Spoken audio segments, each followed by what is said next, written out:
히브리서를 계속 말씀 전했는데 히브리서가 사실 10장 18절까지 구약에 있었던 그 제사 제도 또 그 율법의 그 말씀들 가지고 예수님에게서 어떻게 이 모든 것들이 이루어졌는가 하는 것들을 얘기한 다음에 히브리서 10장 19절부터 13장까지는 그것을 실제로 우리의 신앙생활에 삶에 어떻게 적용할 수 있는가 하는 것들을 나누는 이 결론 부분인데, 지난주에 읽었던 말씀부터 이제 다음 주에 읽을 말씀까지 10장 19절부터 10장 마지막 39절까지를 보면은 세 가지의 단락으로 말씀을 우리에게 주고 있습니다. 첫 번째 단락은 지난주에 말씀드린 대로 권면의 말씀이고, 두 번째 단락은 오늘 말씀을 전하는 대로 경고의 말씀이고, 세 번째 단락은 다음 주에 전할 것인데 격려의 말씀이 나와 있습니다. 그래서 아주 적절하다 그런 생각이 들어요.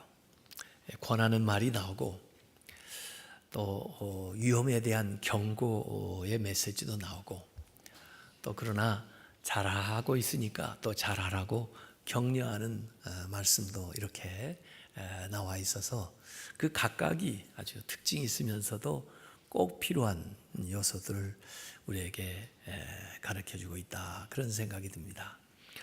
먼저 그 권면의 말씀은 지난주에 믿음, 소망, 사랑 이 세 가지 가지고 얘기를 했습니다. 믿음 가지고 하나님께 더 가까이 나아가라 하는 거고, 예수 그리스도를 통해서 주신 그 약속, 그것을 소망으로 굳게 붙들라 하는 말씀이고, 그리고 주님의 사랑으로 서로 격려해 주라 하는 것이 지난주에 했던 말씀의 요약입니다. 그러면서 마지막에 25절에 하나의 그 위험에 대해서 얘기를 했어요. 모이기를 패하는 사람들의 그 습관같이 하지 마라 그랬습니다.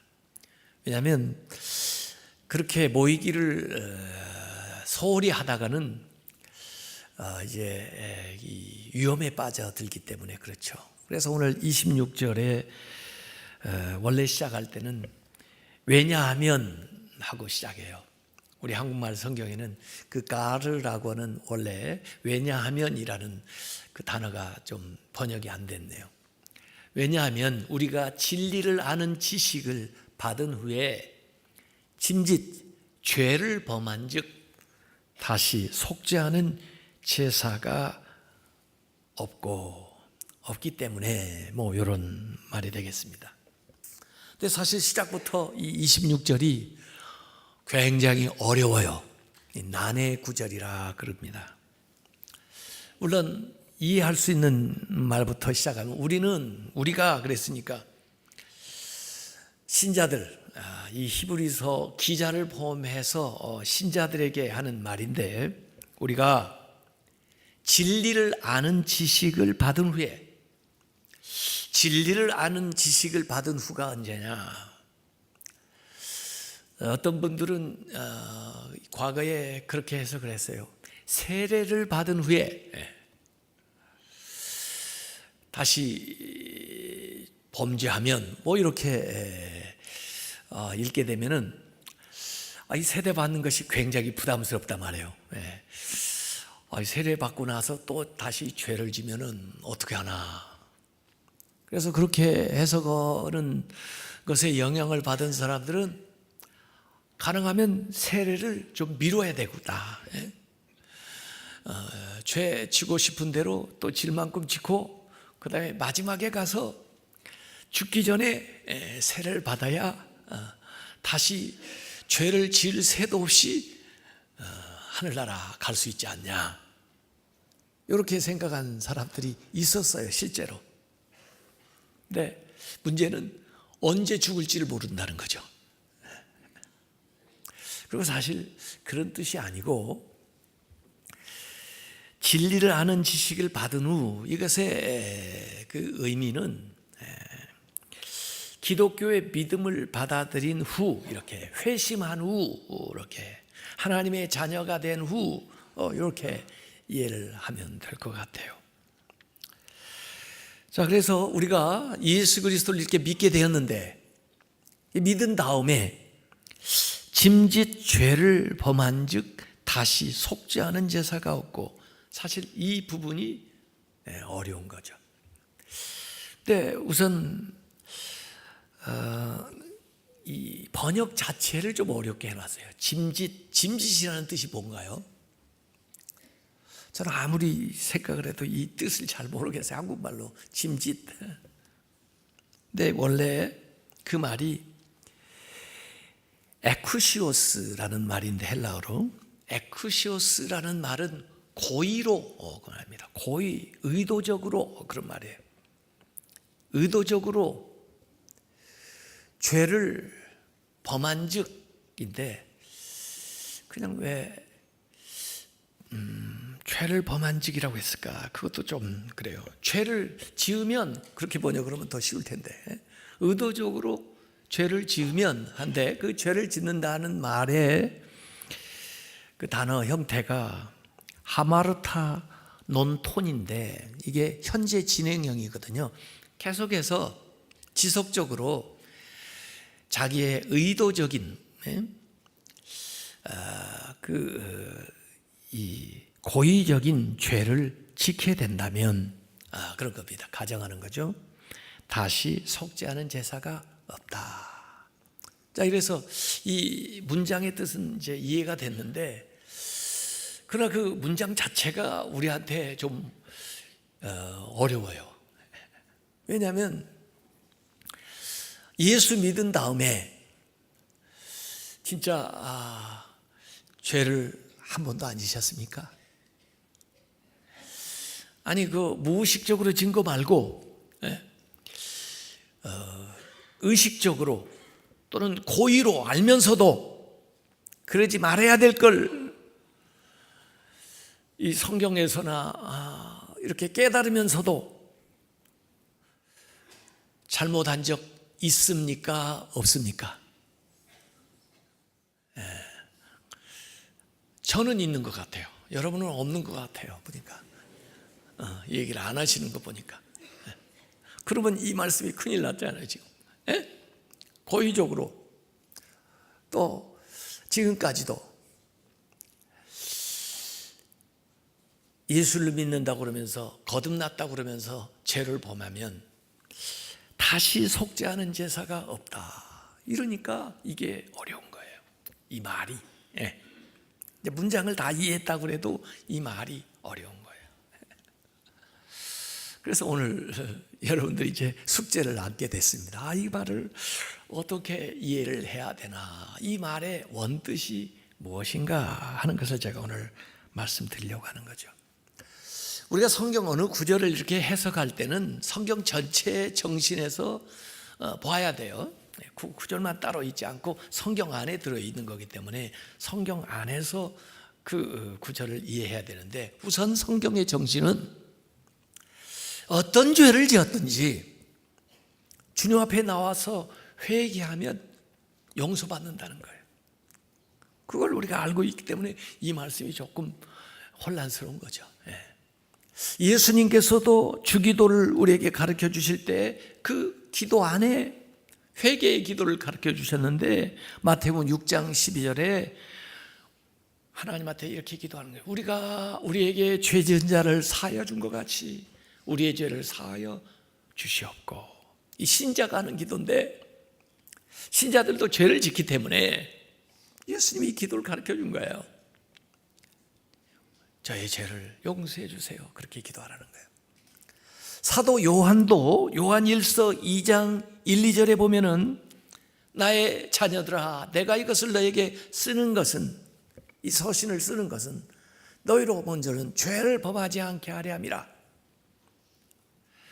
그런데 만일 누가 죄를 범하여도, 죄를 안 져야 되지만 죄를 범하여도 아버지 앞에서 우리에게 대언자가 있으니 대신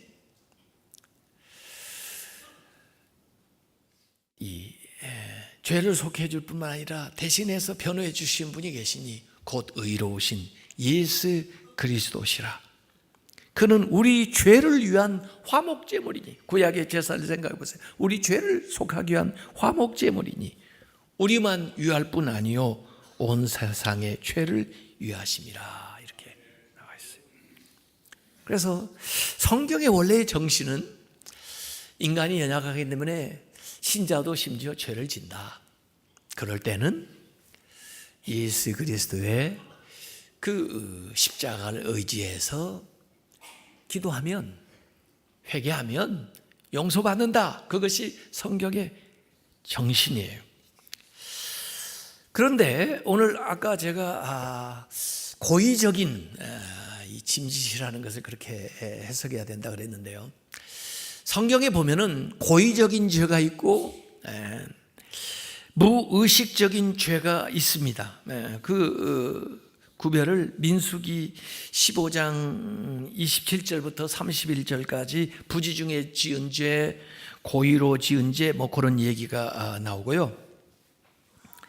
그 다음에 하나님께서 그것에 대한 말씀을 준 대목들이 나와요. 민수기 아까 15장 30절 31절에 보면 본토인이든지 타국인이든지 고의로 무엇을 범하면, 고의로 죄를 진다는 것이 뭐냐면요, 여호와를 비방하는 거예요.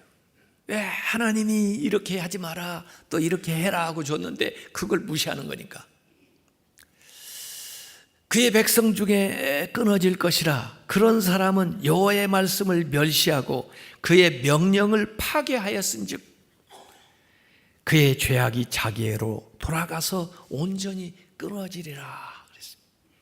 그러니까 무의식적으로 짓는 죄하고 고의적으로 짓는 죄는 차원이 좀 달라요.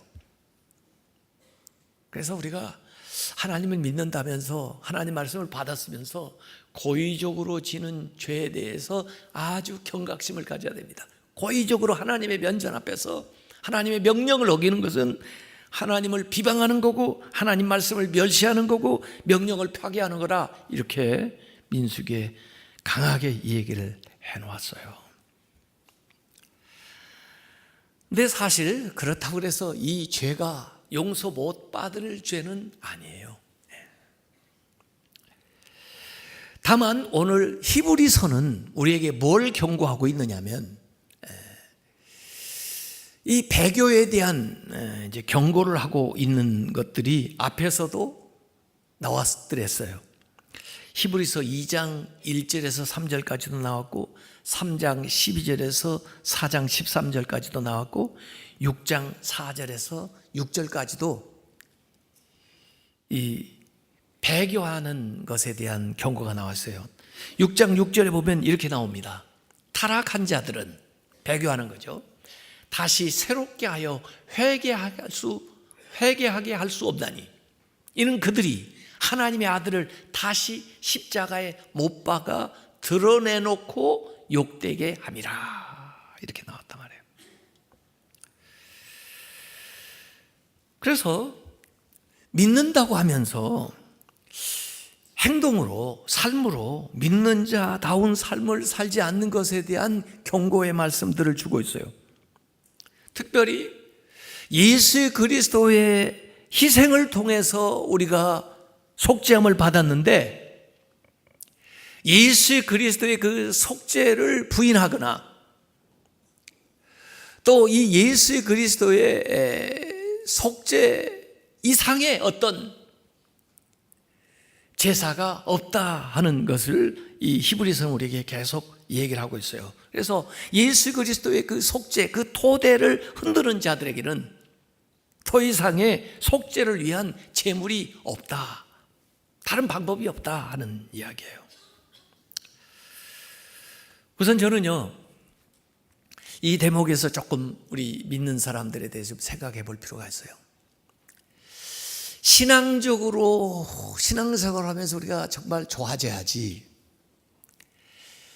신앙 생활을 한다 하면서 세상적으로 볼 때나 신앙 안에서 볼 때 좀 악한 일들을 반복하는 사람들은 정말 저는 더 나쁘다고 봅니다. 신앙생활 안 하는 사람보다 더 나쁘게 된다고 봐요. 종교적으로 나쁜 것은요, 더 악합니다. 그래서 그런 일들을 우리가 경계해야 돼요. 저는 아무래도 교회 안에서 신자들을 많이 대하고, 그 다음에 교계에서 목사님들 이런 분들을 많이 대하면서 어떤 때 그런 아쉬움이 있어요. 정말 저분이 예수님 믿는 거 맞나? 그런 의문이 들 때가 있어요. 왜냐하면 어떤 때는 안 믿는 사람만 또 못한 모습을 보여주거든요. 그래서 제가 그것 때문에 기도도 해본 적이 있어요. 그랬더니 하나님이 저한테는 야야, 걔가 안 믿었으면 더 올 거야. 그만이나 한 건 그래도 믿는다고 하니까 그래. 이해해.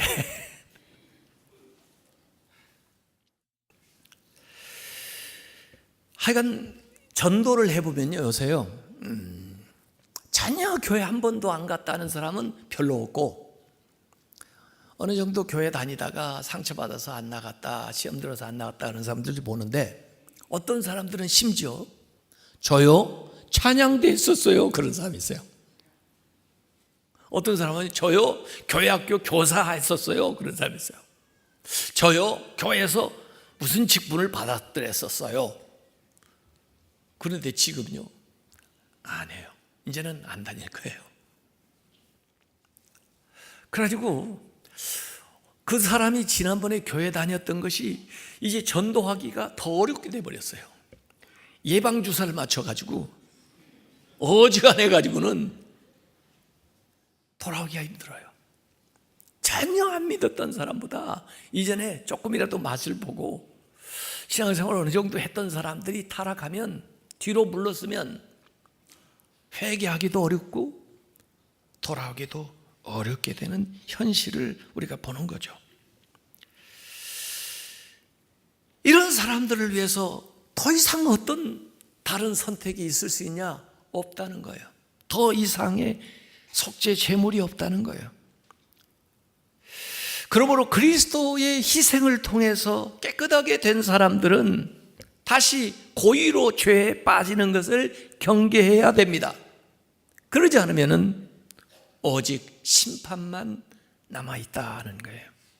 그래서 오늘 27절에도 오직 무서운 마음으로 심판을 기다리는 것과 대적하는 자를 태울 맹렬한 불만 있으리라 그래요. 사실 우리는 즐거운 마음으로 구원을 기다리는 사람들입니다. 그런데 이렇게 타락한 자들은 무서운 마음으로 심판을 대기할 수밖에 없다는 거예요. 그래서 오늘 말씀에는 그 배교자들의 운명, 그 죄에 대한 묘사와 그들이 받을 심판에 대한 선언이 나와 있어요.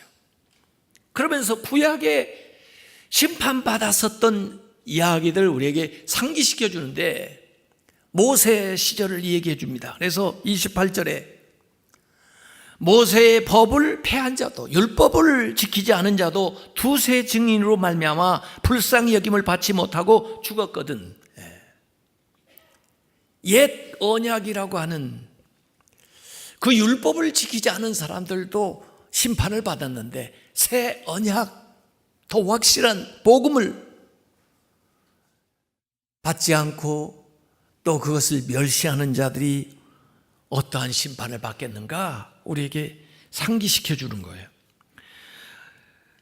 그 과거에 맹렬한 불심판을 받은 자들이 있어요. 이사야서 26장 11절에 보면은 여호와여 주의 손이 높이 들릴지라도 그들이 보지 아니하오나 백성을 위하시는 주의 열성을 보면 부끄러워할 것이라. 열성, 그 열심이, 우리 향한 그 열심이 나중에 불이 되어 주의 대적을 사르리이다. 사랑하는 사이가요, 잘못되면요 질투가 돼요. 그 사랑의 불이 질투의 불이 된다니까요. 그래서 열심 낸다는 것이 zealous라는 단어가 거기서 오잖아요. 하나님이 우리를 사랑하는 그 사랑이 진노로 바뀔 때는 불이 되어 나타난다는 거예요. 그래서 민수기 11장 1절에 보면 백성들이 하나님을 원망을 하니까 여호와께서 들으시고 진노하사 여호와의 불을 그들 중에 붙여서 그 장막 진영 끝을 사르게 해가지고 불이 나가지고 그 장막에 거하던 자들이 죽었어요. 그래서 그런 심판을 받았던 장소를 다베라라고 이름을 붙였어요. 다베라, 불사름이라는 뜻이에요. 민수기 16장 35절에도 보니까 여호와께로부터 불이 나와서 분향하는 250명을 불살랐더라. 고라, 나단, 아비람과 그 가족들이 하나님을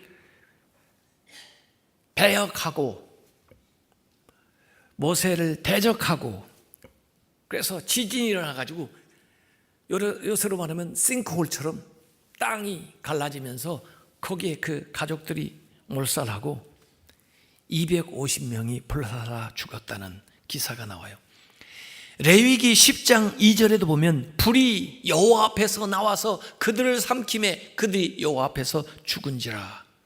나답과 아비후가 다른 불로 제사하다가 불타서 죽은 기사가 나오는 거예요. 이렇게 구약에도 옛 언약에도 율법에도 불순종한 이 죄가 이렇게 심각해서 불심판을 당했다면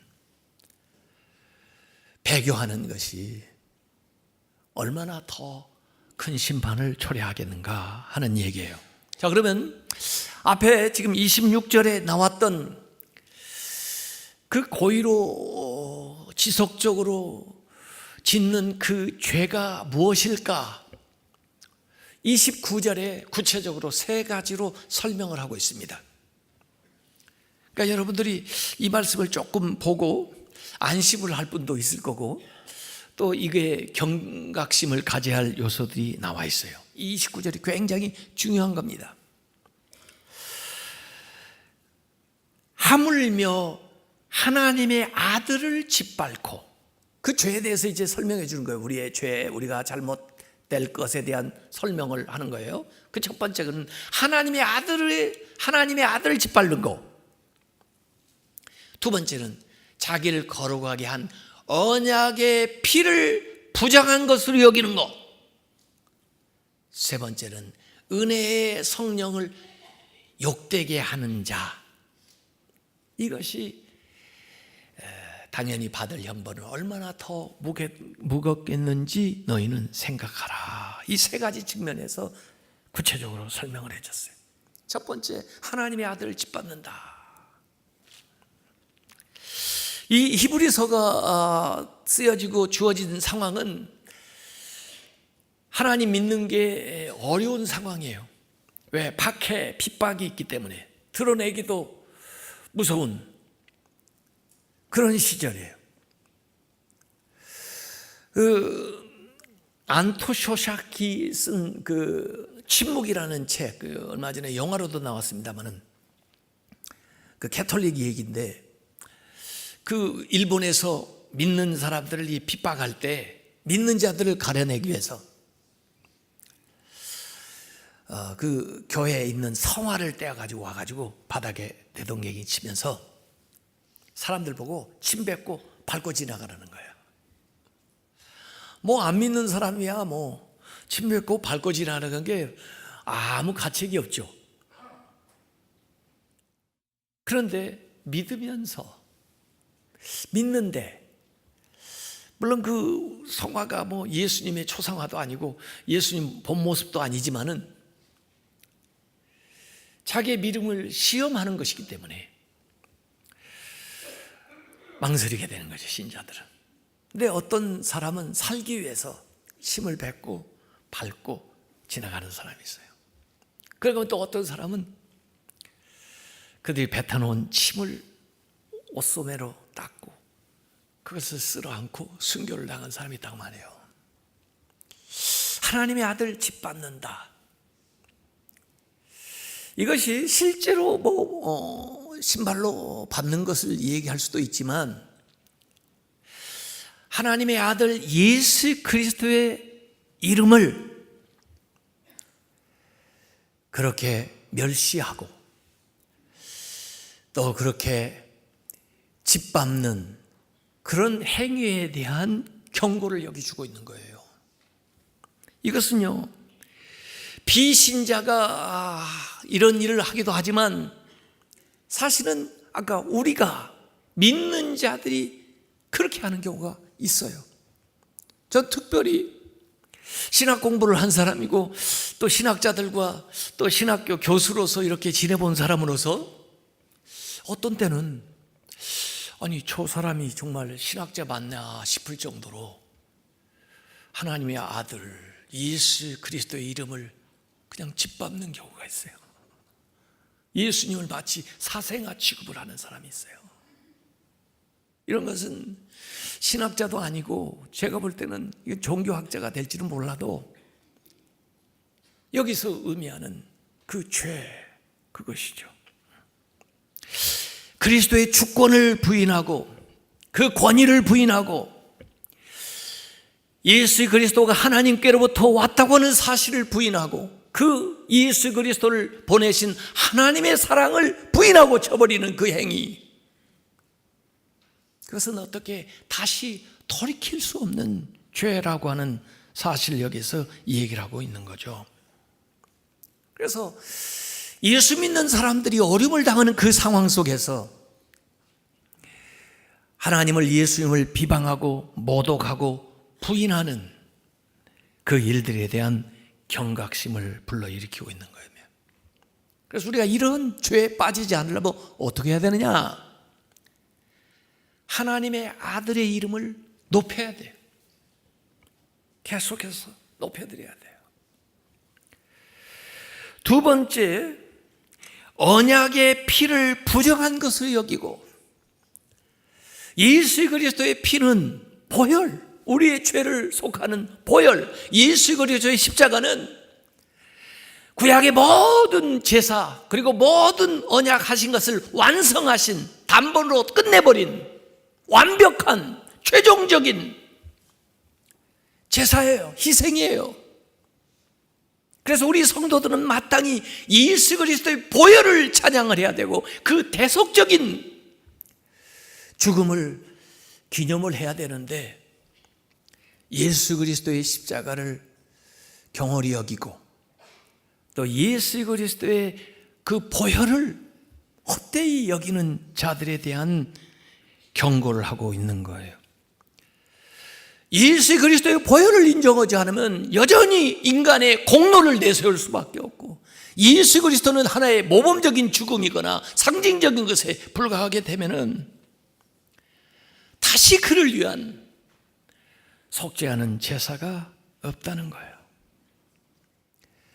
거룩하게 하시는 주님의 보혈을 찬양하시기 바랍니다. 주의 보혈을 찬양을 해. 십자가에 하신 일들을 찬양해야 돼. 그것은 다시 반복될 수 없는 일이고, 그것은 완벽하게 우리의 죄를 용서하기 위하여 예수 그리스도께서 십자가에 고난을 당하신 것을 우리가 확실히 믿어야지. 그 외에 다른 길이 없다는 거예요. 그 보혈만이 이 심판을 면해줘요. 그 다음에 세 번째 얘기했던 것은 은혜의 성령을 욕되게 하는 자.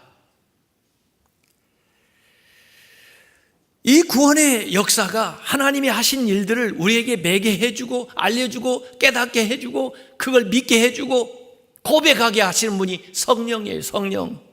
성령님을 통해서 이 은혜가 우리에게 흘러 들어와요. 그런데 성령의 감동과 성령의 인도하심을 거절한다면은 이 성령님은 우리에게 주신 마지막 보혜사인데 성령님을 회방한다면은 다시는 기회가 없다는 거예요. 또 다른 기회, 또 다른 방법이 없다는 거예요. 이 성령님은 우리에게 오셔서 우리의 죄를 깨닫게 하시고 우리로 하여금 하나님 나라까지 가도록 우리를 인도하시는데, 성령을 못 오가거나 성령을 회방하거나 성령을 부인하는 그런 죄는 용서받을 수가 없다는 거예요.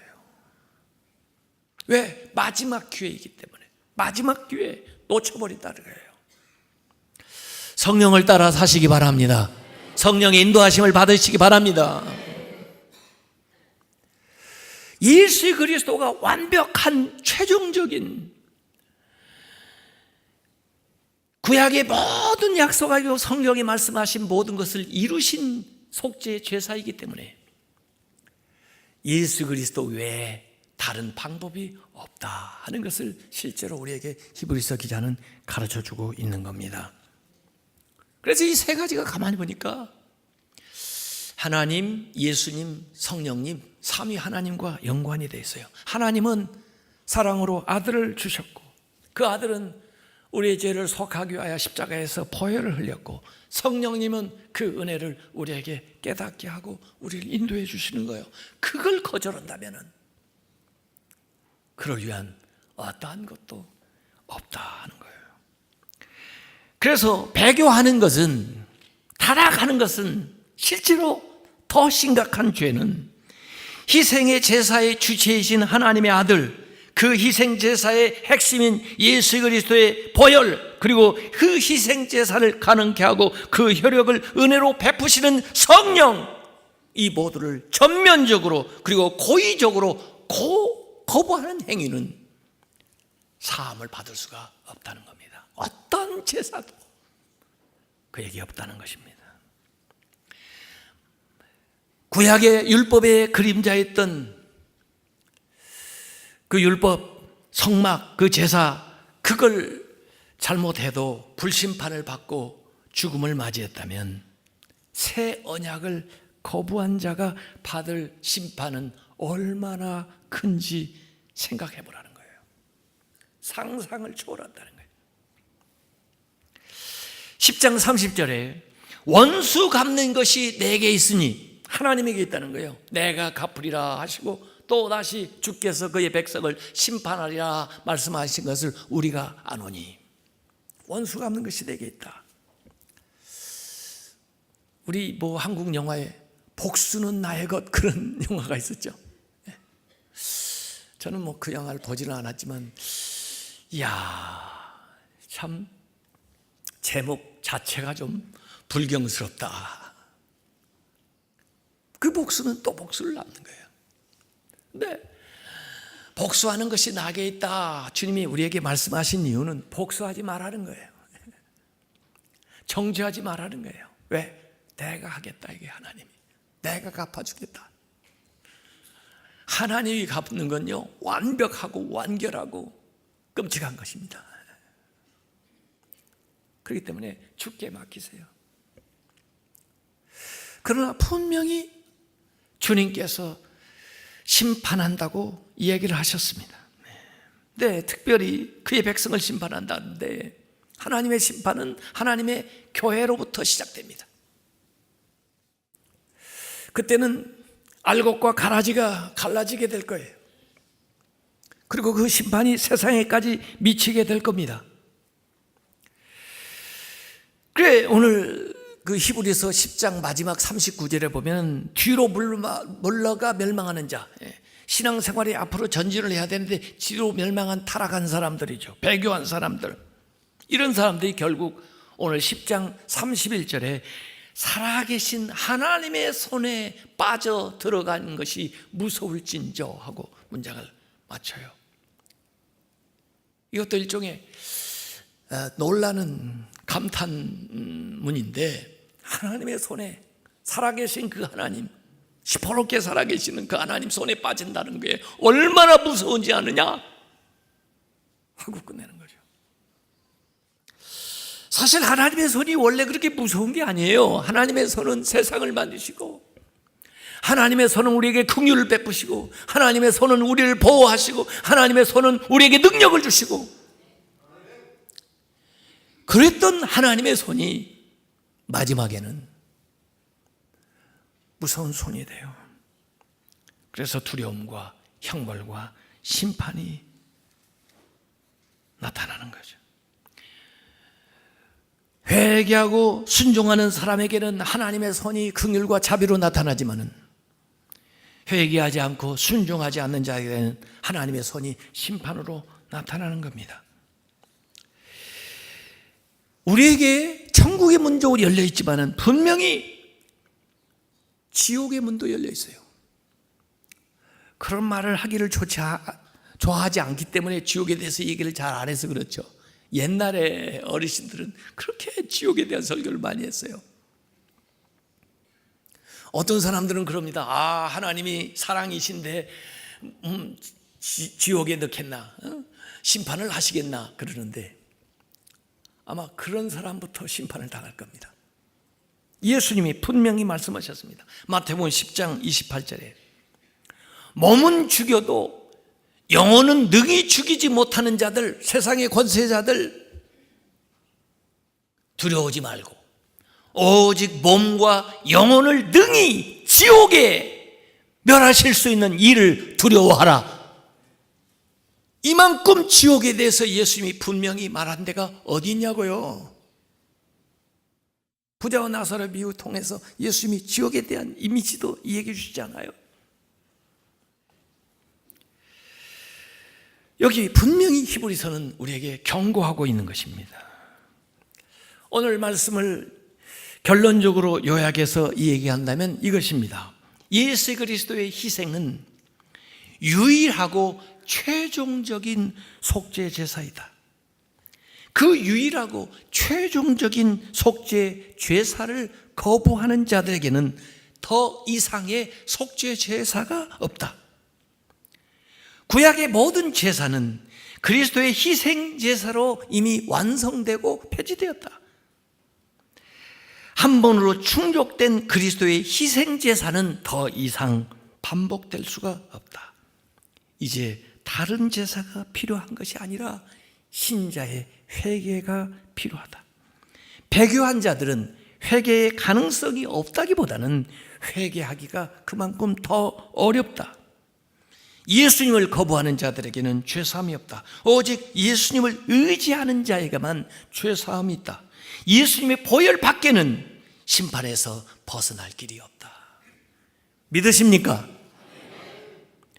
그 믿음 안에 확신하고 뒤로 물러가지 말고 더 앞으로 그 믿음을 가지고 성령님의 인도하심을 따라 주님 앞에 더욱 가까이 나아가는 성도들이 되시기를 주님의 이름으로 축원합니다.